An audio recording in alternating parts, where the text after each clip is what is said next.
John? Just about. Now I am. Okay, 1, 2, 1, 2, 3, 4.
That'll wake you up.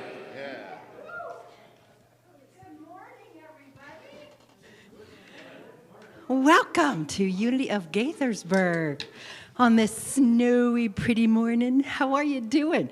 And welcome to our friends in cyberspace. I'm a little out of breath because we were dancing it up on that wonderful music. Band, you are fabulous. Wow. Wow. We are so blessed with this incredible Sunday morning crew here at Unity of Gaithersburg. So we're going to start with an opening prayer. So I invite you to close your eyes and settle into this moment. Take a breath. Take a breath and just feel yourself grounded. Feet on the floor, the chair supporting you. This incredible body that gets you from place to place, lets you do amazing things. This morning, just fill your heart with gratitude. Gratitude that we get to come together this morning. We get to enjoy each other's company. We get to be the light. And so this morning, as we come together, as we remember our connectedness, our oneness, let us lift up anybody in our lives, in the news that we want to send light to. Call up that person or that situation in your mind's eye and use your power of love to just envelop that situation or that person and hold knowing of wholeness, hold knowing of truth, hold knowing of wisdom and harmony. And we get to do that today. We get to lift up our fellow humans with our hearts and our minds. We get to be the light of the world. And for this, we are so, so grateful. And so it is. Amen. Thank you. And once again, I am Edie Crane. I'm one of the prayer chaplains here. And I'm just delighted to welcome you, all these brave souls that came out on this snowy day Yay, give yourselves a hand, guys. Yay. And again, we welcome those of you who are in cyberspace. Thank you so, so much for tuning in and lending your energy to us through the airwaves. So if you are joining us for the first time, anybody here, any brave souls joining us here in the sanctuary for the first time? If you would like to get a welcome packet, our wonderful ushers and greeters will fill you in on the details. Those of you who are online, if you're just tuning in and you're brand new, you can go to our amazing website to get all the information that you need, and you can send an email to our admin and get on the list for the weekly events newsletter. So welcome, once again, welcome. And this is a really good time for those of you who are in person to check your cell phone, make sure it is turned on to vibrate. And this week, we are highlighting our diversity core value. And so let's read this together. We embrace and model diversity, inclusivity, and equity with a commitment to practicing anti-racism, promoting social justice, and acknowledging and affirming the humanity and dignity of all individuals. And so it is. And I know that as a member of this congregation, I'm very, very grateful with our recent revamp of our core values. And let's just be in gratitude that again, we get to stand for all that is right and all that is good in the world. Reverend Sarah Phillips was scheduled to be our guest speaker today, but she had eye surgery earlier in the week and isn't quite back up to speed, isn't feeling well enough to join us. So Reverend Ogun, yay, has a prior commitment and wasn't able to be here, but he did send us a video, yay. So we will be watching a video that he made for Unity of Melbourne a little while back. And the title of the talk is, Do You Really Get It? So we know that this will be a lot of fun. We'll experience our wonderful message and meditation with Rev Ogun. And now, guess what? We get to sing some more songs. You revved up? Take it away. 1, 2, 3, 4.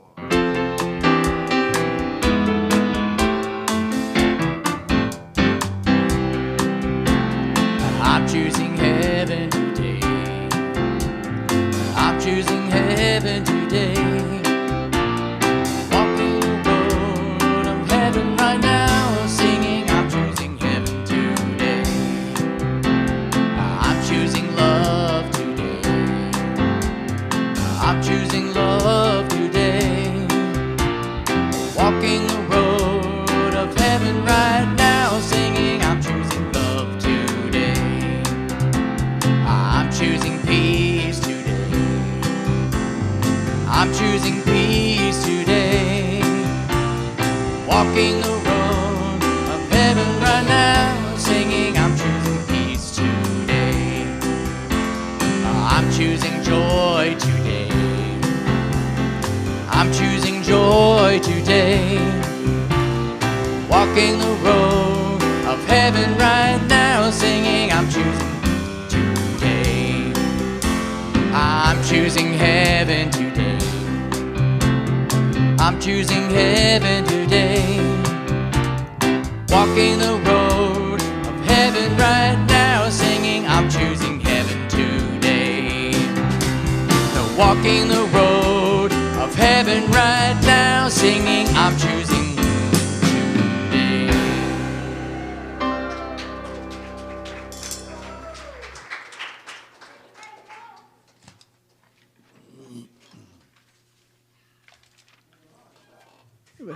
A few more folks came in the last few minutes. That's great. Welcome. My name is Bill Sunderman. I'm so joyous to be here today. And the band is so great. Another round of applause to the band. Yeah. Okay, we're going to transform everybody here. First, we have the Point of Power book study. Oh, sorry. Yeah, PowerPoint book study.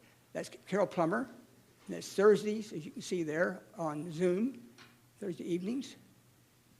And then we have the community meeting next Sunday after church service, in person and Zoom. We'll have a quarterly update from the board for ministries, activities, finances, and more. So to make sure you attend, either way, in person or via Zoom. And Edie's going to say a few things about women's retreat and prayer chaplains. So here we go. It's been 2 years since we've been able to have our women's retreat, and so we are getting our toe in the water this year. So save the date for Palm Sunday weekend. It's been our traditional women's retreat weekend. The registration form is up and open. We will only have singles this year in order to kind of stay congruent with COVID guidelines. So the spaces are a little more limited this year. So you want to sign up sooner rather than later, but it's going to be a blast.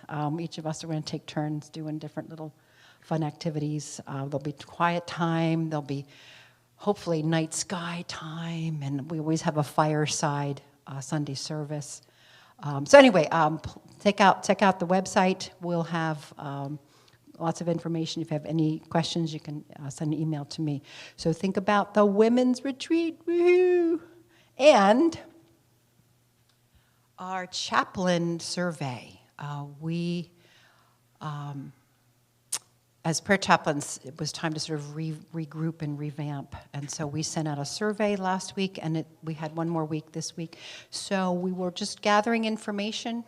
If you have been receiving calls, we'd like to get some feedback about that. If you are not receiving calls and you would like to, please let us know via that survey. This is really important information for us because we want to be here for you as a group, as prayer chaplains. We want to find ways to really support you and lift you up during this time. We have also, we're doing Zoom now, which is great. So we'll have one prayer chaplain in person each Sunday, and then there'll be one prayer chaplain via Zoom. So those of you who are tuning in electronically, you can go to the Zoom link and get some one-on-one prayer. So we're very, very happy about that. So think about the survey. Thank you very much. Thank you, Reverend Edie. Thank you. That's great.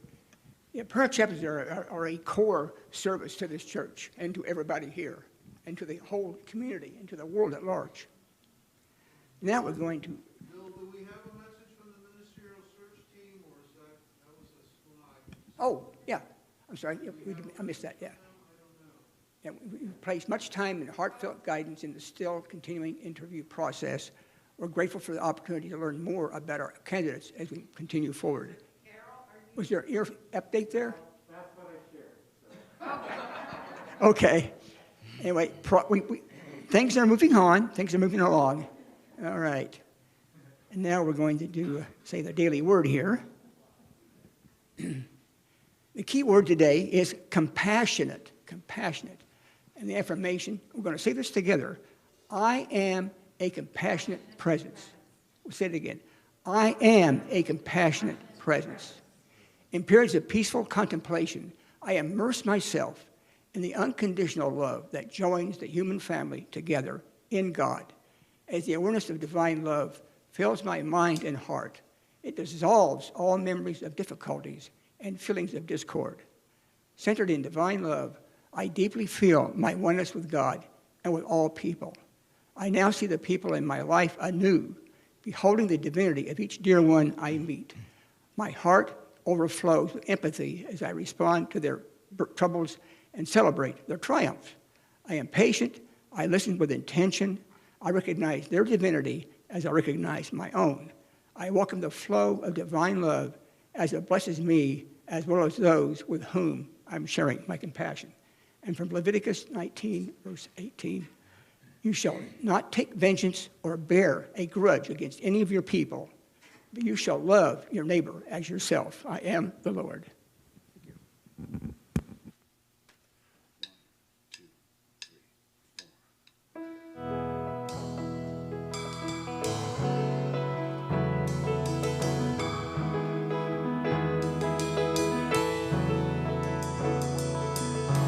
Life, so they say, is but a game and we let it slip away. Love the autumn sun. Should be dying, but it's only just begun. Like the twilight in the road up ahead, They don't see just where we're going. All the secrets of the universe whisper in our ear. All the years come and go, taking us up, always up. We may never pass this way again. We may never pass this way again. We may never pass this way again.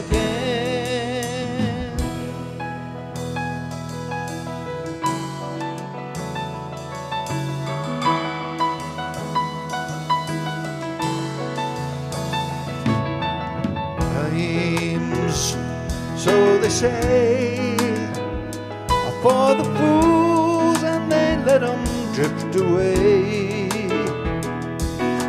Peace, like a silent dove, should be flying, but it's only just begun. Like Columbus in the olden days, we must gather all our courage,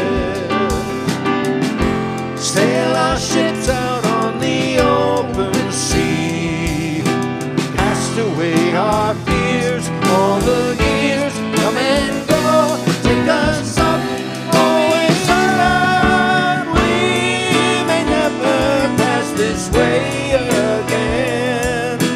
We may never pass this way again. We may never pass this way again. So I wanna laugh while the laughing is easy. I wanna cry if it makes it worthwhile. We may never pass this way again. That's why I wanna go with you.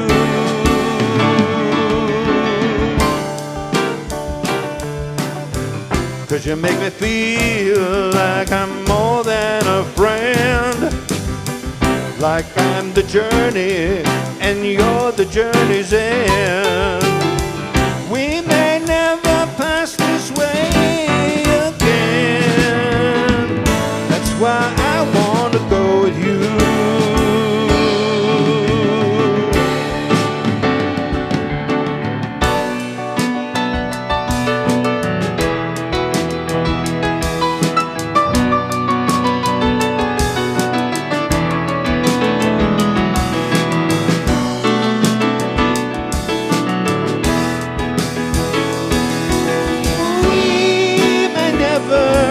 This way again. We may never pass this way again. We may never pass this way again.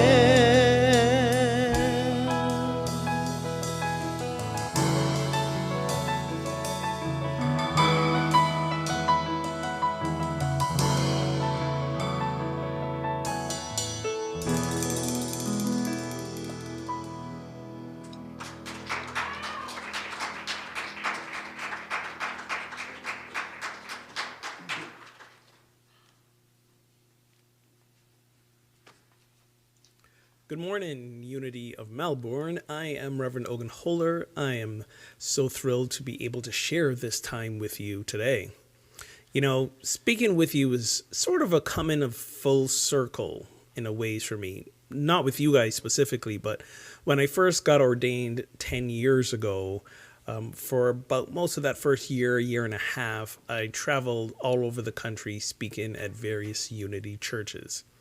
I like to call it my rock star preacher tour. I mean, I was a preacher, not necessarily a rock star, but sometimes it felt that way. Unity communities were very welcoming and they opened their arms to me. Some of them were trying to hire me on the spot. But what was really fun, or at least I thought it was fun, I'd roll in, share a message that sometimes might have been a little bit controversial, maybe a little bit ruffling of the waters and the feathers, as they say, and then I'd just hop back on the plane and go home. It was good times. And then I became an associate minister at a church, then I became a senior minister, and I only just left that senior minister position a couple months ago. I got clear after the way church was trending and the pivot we had to make in the pandemic, that as we reopened, I guess, society, as we endeavored to return to our way of life in some ways, that I got clear that I didn't want to do church as normal. I wanted to find a new, I think, more present for the times way of delivering this message and of being in ministry, of being a spiritual activist, doing what I could do to truly reach a larger audience with the work of anti-racism. I partnered with Reverend Kelly Isla, who some of you might have heard of, and we started Project Sanctus. It's an online spiritual community. Our tagline is, "Let's get our holy on," which I think encapsulates everything we do. It's a safe, brave online space that allows participants to truly uncover, discover, reveal, and live their holiest selves. And I should say our holiest selves, because like you, I'm also on the journey of doing that every single day.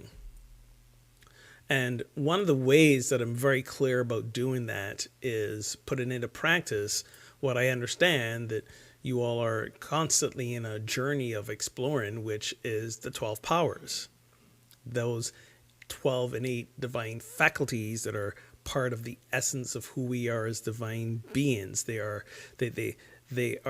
sometimes these sort of like, heady esoteric concepts, but really they're just really ways of allowing us to articulate who we are as divine beings that we can put into practical use every single day of our lives in every situation that's going on. These powers are neutral, they are impersonal. In other words, they don't care how they're being used. And what I mean by that is like, here's a good example. Think of a chair, right? A chair doesn't care how it's used. You can use a chair to sit, become still, meditate. The chair is a tool for supporting you in your transformative, transcendent experience. You could also take that chair and in an act of rage and violence, throw it through somebody's window or use it as a weapon to hurt them. In that way, the chair is neutral. Its use depends on the user. And so it is with the 12 powers, because we are all innately divine, and how we use these abilities for good or for less than good is entirely up to us. We can also be using them consciously or unconsciously. They're always at play. Why? Because we are always divine. And the power I truly want to address today, the one that sort of helped get me clear about my path, is the power of understanding.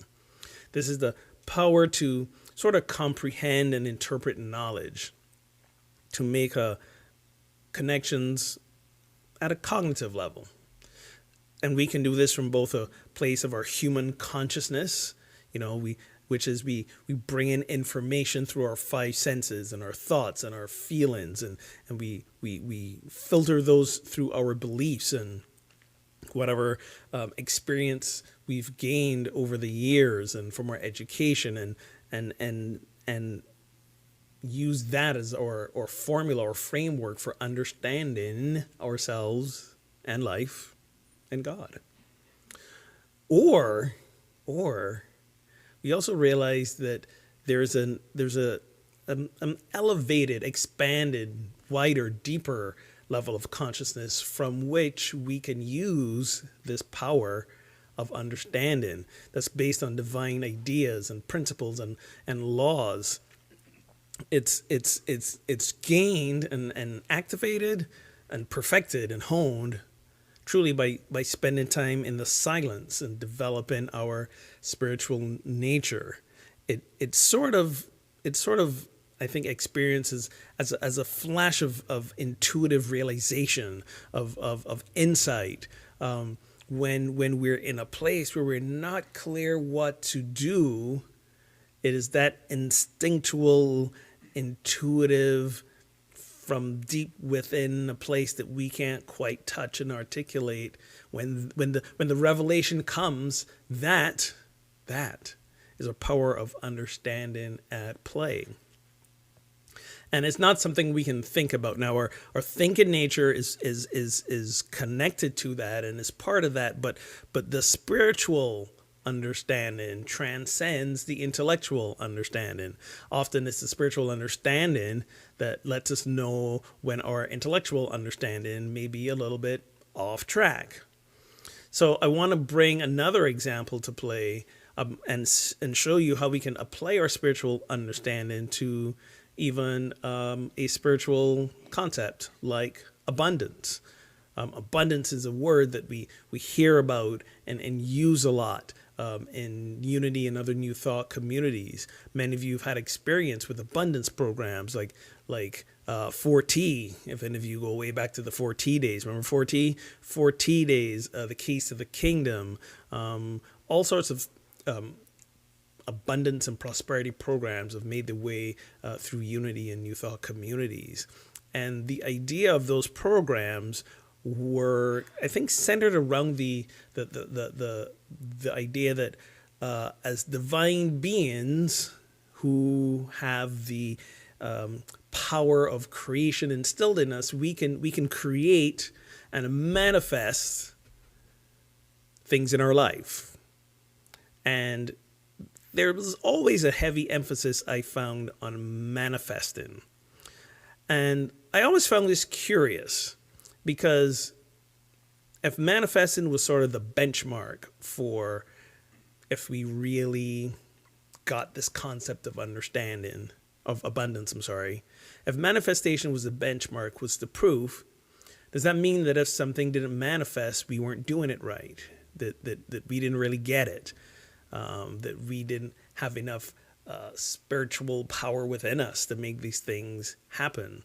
And then what about things that were shown up in our life that we didn't ask for, we didn't call for, and you know, what is that saying about us? So for me, there was a whole lot of unanswered questions around it. There was sometimes an underlying current of shame. If there was, I saw other people manifesting things and I wasn't manifesting things, and what was wrong with me? And there was a lot of that. But when I apply true spiritual understanding, divine understanding to this idea of abundance, what I realize is abundance isn't about manifesting. Abundance isn't about things we can see. Abundance is, again, a state of consciousness, is a state of consciousness from which we reside, from which we live. And we can experience that as inner peace, as unconditional self-love and worthiness, as a sense of fulfillment. And I think these are the true benchmarks. Why is that? Because usually when we get distracted with and preoccupied with manifesting outside of ourselves, we're usually trying to manifest things in order to make us feel a certain way, right? We're trying to manifest money, good income, which nothing wrong with that. But are we manifesting it because for some reason that is a signifier of our worth? Are we trying to manifest it in order to feel safe in case something dangerous happens down the road? Are we manifesting it because we are afraid of something? Are we manifesting it because maybe we grew up in extreme poverty and we are very clear that that's not going to be our experience, so we're rejecting that part of who we were, right? So where's the manifestation desire coming from? When we gain true spiritual understanding, we realize that we don't manifest what we want. what we end up doing is experiencing who we really are. So if we are steeped in fear, if we are steeped in unworthiness, if we are steeped in self-hatred, then we're going to experience that around us, no matter what shows up in our life. So we could get the great job and have the big paycheck, but if we're still living from a place of fear and lack, we will never feel like we have enough. And if we don't feel like we have enough, then we're not going to feel like we are enough. We don't manifest what we want. We experience who we are. So the question is, who do you want to experience? Do you want to experience inner peace, unconditional self-love and worthiness, and a sense of walking through this world feeling fulfilled, free of fear? That, in my opinion, is the consciousness of abundance. And it doesn't mean we don't get a great job. It doesn't mean we don't go live in a great house or good neighborhood. It doesn't mean we travel. It doesn't mean we save money for when we retire. It doesn't mean any of those things. But again, we can have all those things and still be filled with inner conflict and not feel worthy. And then we're not living in that abundance consciousness. And we will continue to experience life from those places. So how do we allow ourselves to live, to develop, to connect with that state of consciousness that is abundance? I believe there are 4 states of beingness that we gotta live from. We have to center ourselves around. There's forgiveness, there's acceptance, there's service, and there's trust. I use the acronym FAST, F-A-S-T. Fast abundance. It's a little bit of a misnomer, right? Because it implies that you're going to get something quickly. That's not what it is. When we live from forgiveness, acceptance, service, and trust, we develop that abundance consciousness that is always present with us. And therefore, all that we are seeking to feel and experience is right there. So it is a little bit of an instantaneous thing, but it's also a little bit of this is an ongoing journey. One doesn't get to abundance, right? One is abundance. And then one has to live from that abundance. When we speak of forgiveness, it's not the usual concept of righting an external wrong or coming to peace with an external wrong. Forgiveness, I view it as an entirely internal process of loving the wounded parts of ourselves. We go through life and things happen to us. And we have these soul wounds or soul scars, and every time something close to it happens again, we get triggered and we react from fear. And we, there's a flight or fight response. We're in relationships and somebody says or does a thing that reminds us of something that happened with our parents or in childhood, and we lash out at that person. If they are a significant other, that just makes it all the more challenging. There's that old saying that as men, we always end up marrying our mothers because we're trying to work through our mother issues. Well, how about realizing that the forgiveness is not about forgiving your mother? The forgiveness is truly about loving those wounded parts and healing those wounded parts of yourselves so that they're not triggered by relationships that you're in. And again, it's not about a man or woman thing. It's more about the energy. Male, female, feminine, masculine, divine energy. Forgiveness is the act of loving the wounded parts of yourselves. You know where those wounds are. You know when they get triggered. In the moment that happens, just take a deep breath and realize you're triggered. And be grateful that you were triggered, because it makes you see that there's still work to be done there. There's still love to be sent there. And you just simply keep loving that wounded part of yourself until that wound, that pain, that hurt begins to dissipate. Because love is the great harmonizer. And isn't that what healing a wound is? Bringing what's been torn back together. So forgiveness is simply loving ourselves, especially the wounded parts of ourselves. And we can begin we can begin doing that through acceptance, right? Mindful and compassionate, knowing that just as we are good enough. Just as we are good enough. Many of us struggle with worthiness, present company included. Many of us struggle with worthiness. And my struggle is very subtle, right? Someone will pay me a compliment or say something good about me, and I will, be a little bit self-deprecating and brush it off and make a funny joke. They'll say, you're a really great person. And I'm like, well, you need to get out some more. That sort of stuff. Trying to be funny, but really what I'm doing is reflecting my deep wounds of unworthiness. And I need to accept myself with compassion and mindfully notice when those things come up so that I can do the forgiveness work of loving those wounded parts of myself. And then we are in service to each other. And here's why service is great for getting us into that consciousness of abundance, right? Because one of the things that makes us feel like the world is not an abundant place and that we're not abundant and we're not living from abundance is that there tends to be a lot of disconnection from people and situations in our lives. And we feel unsafe. And our amygdala or reptilian brain is doing its best to try and keep us safe and wants us to isolate even more. It's a whole circle. But when we're in service with each other and for each other, we build community. And when we build community, we forge connections. And when we forge connections, we feel safe. That's why there's that saying, safety in numbers. Only when we feel safe can we truly begin to heal ourselves. We can't heal ourselves if we feel scared or if we feel we're endangered, if we are isolated and we're on high alert all the time and we're stressed out. There's no healing there. There's no return into wholeness. So safety is a prerequisite for healing. We create the space that we can accept and forgive ourselves. And from the healing comes a deeper sense of strength and resilience.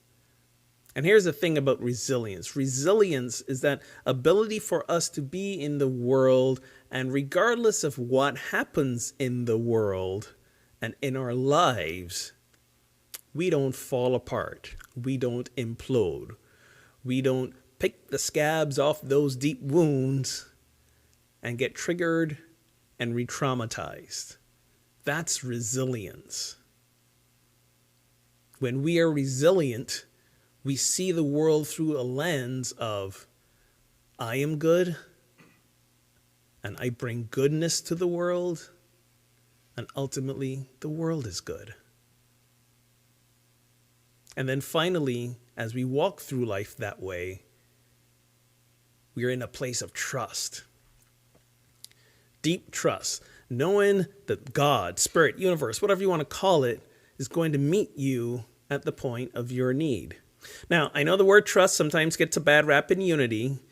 Charles Fillmore himself, or was it Myrtle Fillmore, I think it was Charles who said it. Trust is a weaker brand of faith. Well, I want to make the distinction between faith as one of our 12 powers, and again, trust, this knowing that your needs will be met at the point of when you need them. Not before, and that's the thing with us human beings. We want assurances before it happens, right? There's no assurances in this world other than knowing, if you choose to know it and live it, that God will meet you at the point of your need. And what do you need? There's the $1 million question, because again, to bring this full circle, we think we need things outside of ourselves in order to feel loved, in order to feel safe, in order to feel healthy, in order to feel peaceful, in order to feel worthy, in order to feel fulfilled. We think those are things that the outside will bring us. No, we got to reverse engineer this. When we feel those things, then we will experience them as we walk in the outside world. That's how this works. That's the deep understanding of what abundance consciousness is. When we realize that we are it, then we will experience it. and we will experience it apart from all the things we thought we needed to experience it. Those things may come into our life, they may not come into our life, but we get to understand that they don't matter anymore. They will not give us anything, because all that we already need lies within. This is the true understanding of abundance. Living from forgiveness, acceptance, service, and trust. We talk about trying to, manifest that life partner and manifest this perfect situation, and it's not about that. It's not about that. When we live from a true, deep spiritual understanding of abundance, we realize that it is who we are that we experience the world. And who we are is divine, but we have to remember to choose to live from that divinity. So the question I ask you is, do you really get it? What it means to be divine? To be living in and from abundance? To allow spiritual understanding to be what shapes and guides your every moment? Do you really get it? Let's take a moment and turn within for meditation.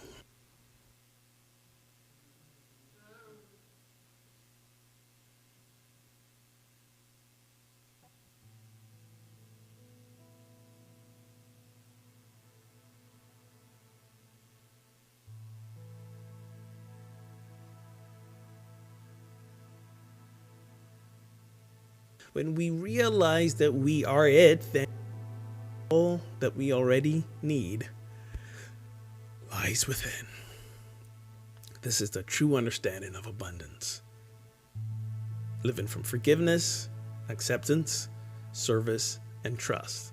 We talk about trying to, manifest that life partner and manifest this perfect situation, and it's not about that. It's not about that. When we live from a true, deep spiritual understanding of abundance, we realize that it is who we are that we experience the world. And who we are is divine, but we have to remember to choose to live from that divinity. So the question I ask you is, do you really get it? What it means to be divine? To be living in and from abundance?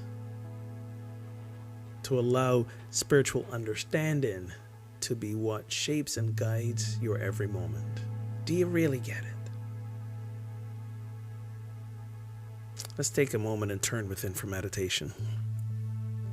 So wherever you are, whenever you're watching this, I invite you to take a deep breath. If you feel comfortable in this moment, gently close the eyes. If you don't, leave them open. That's perfectly okay.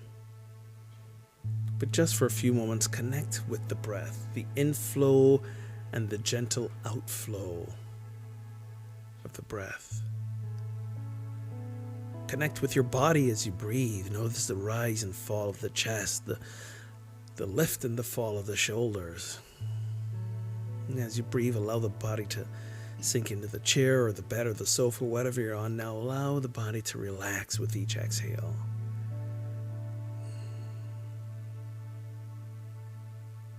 Notice those moments of stillness between the inhale and the exhale.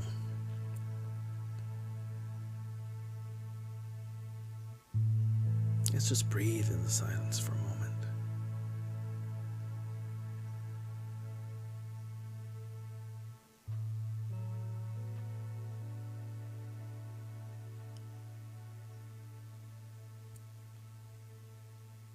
And should you become distracted by a sound or a sensation in the body, a discomfort and sensation, or a random thought, notice them without judgment.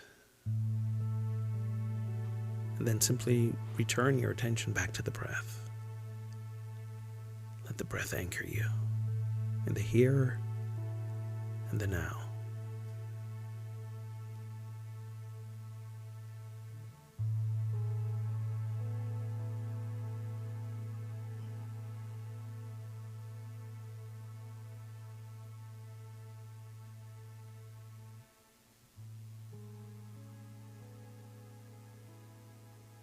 And in this moment, as we connect with the deepest of our deepest selves,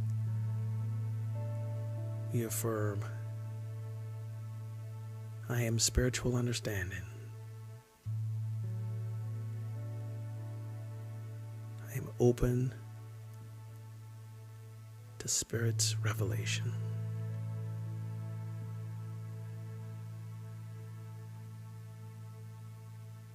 I am spiritual understanding. I am open to Spirit's revelation. Let's sit with that affirmation for a few moments in the silence.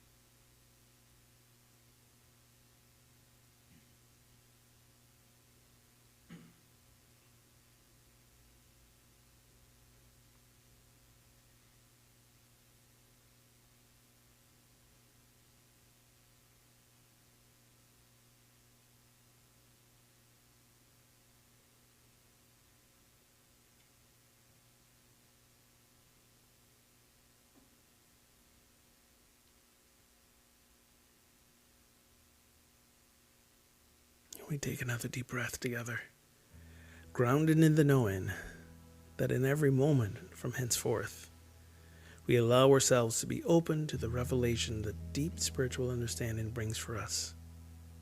We listen to our intuitive impulse, knowing and trusting that all will be revealed at the time it needs to be. And so it is, and so we let it be. Thank you again for allowing me to share this time with you. If you'd like to learn more about me and what I do in life, you can visit revogunholder.com or projectsanctus.com. And I hope to see you again, hopefully in person next time.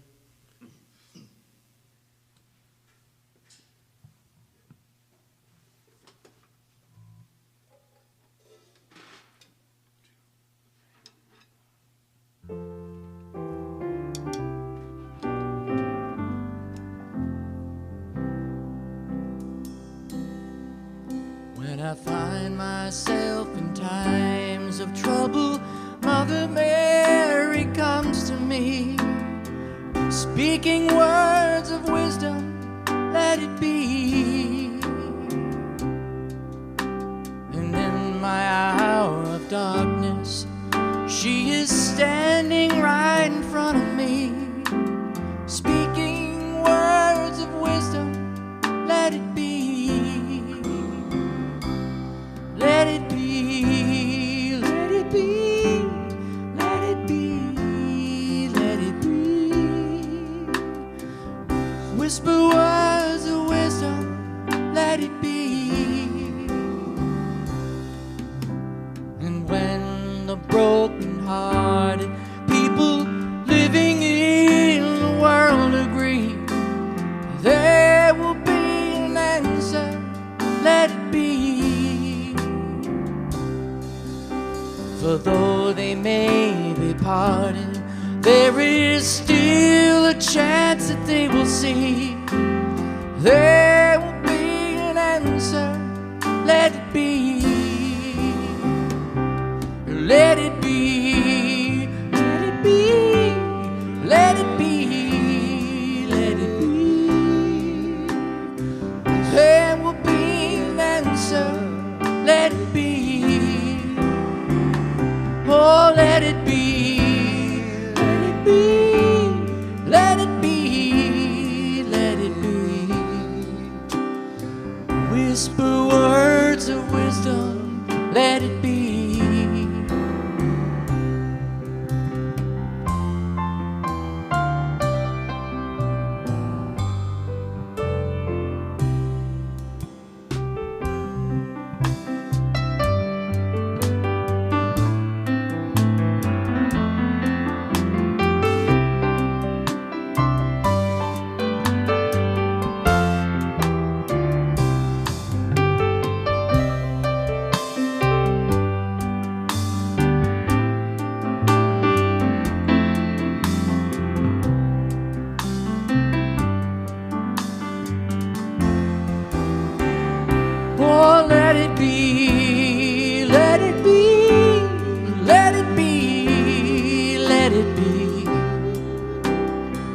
whisper words of wisdom, let it be. And when the night is cloudy, there is still a light that shines on me. Shine until tomorrow, let it be. I wake up to the sound of music. Mother Mary comes to me, speaking words of wisdom, let it be. Oh, let it be, let it be, let it be, let it be. There will be an answer, let it be. Oh, let it be, let it be, let it be, let it be. There will be an answer, let it be.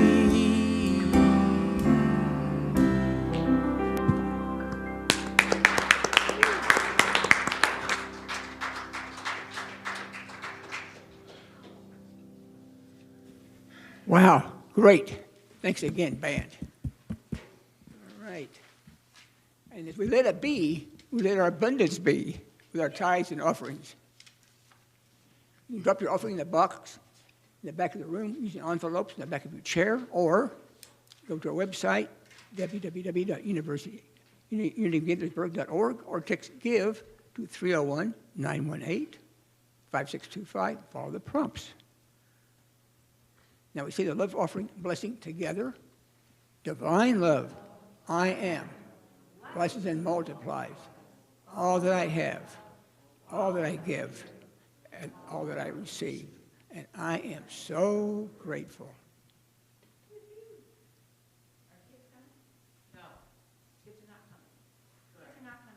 Not coming? Okay. All right, we'll do the peace song. Peace song.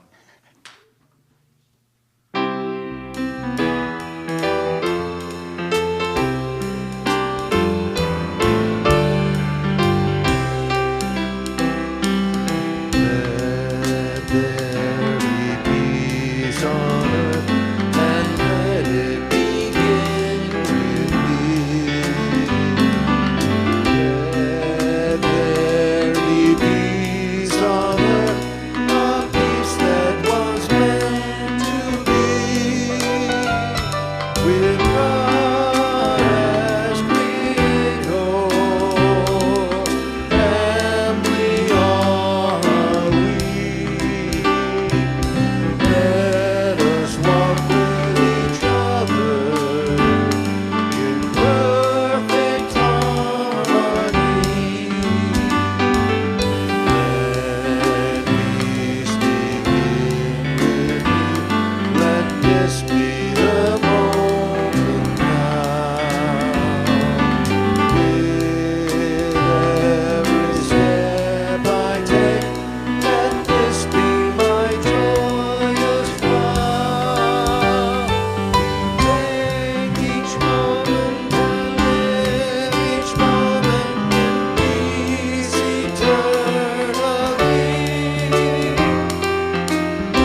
joy-filled, magnificent week, remembering that you are divine. And so it is.